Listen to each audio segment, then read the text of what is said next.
6 నుంచి 14 సంవత్సరాల మధ్య ఉన్న బాలబాలికలకు ఉచితంగా ప్రాథమిక విద్యను అందించాలి అని చెప్పి మనం ప్రాథమిక హక్కుల జాబితాలో రాసుకున్నాం.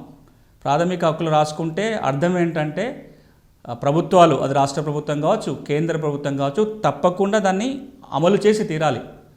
ఆదేశిక సూత్రాల్లో ఉంటే గనక రాజ్యానికి, ప్రభుత్వాలకి వీలైతే చేస్తాయి, వీలు కాకపోతే చేయకుండా ఉన్న అడగడానికి అవకాశం ఉండదు.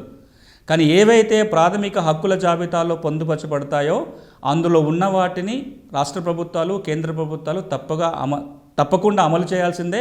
అలా అమలు జరగకపోతే హైకోర్టుకో, సుప్రీంకోర్టుకో వెళ్ళి న్యాయం పొందడానికి అవకాశం ఉంటుంది. ప్రాథమిక హక్కుల జాబితాలో ఉంది కాబట్టి ఈ రోజున విద్యా హక్కు రాజ్యాంగంలో పొందుపరచబడిన ప్రాథమిక హక్కు.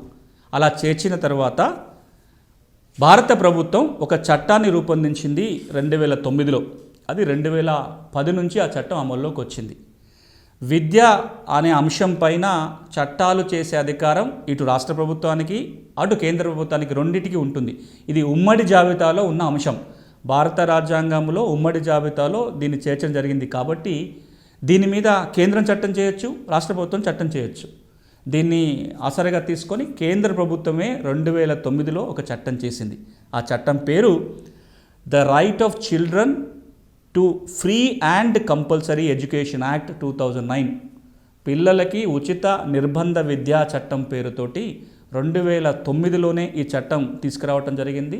2010 సంవత్సరం నుంచి ఈ చట్టం అమల్లోకి వచ్చింది.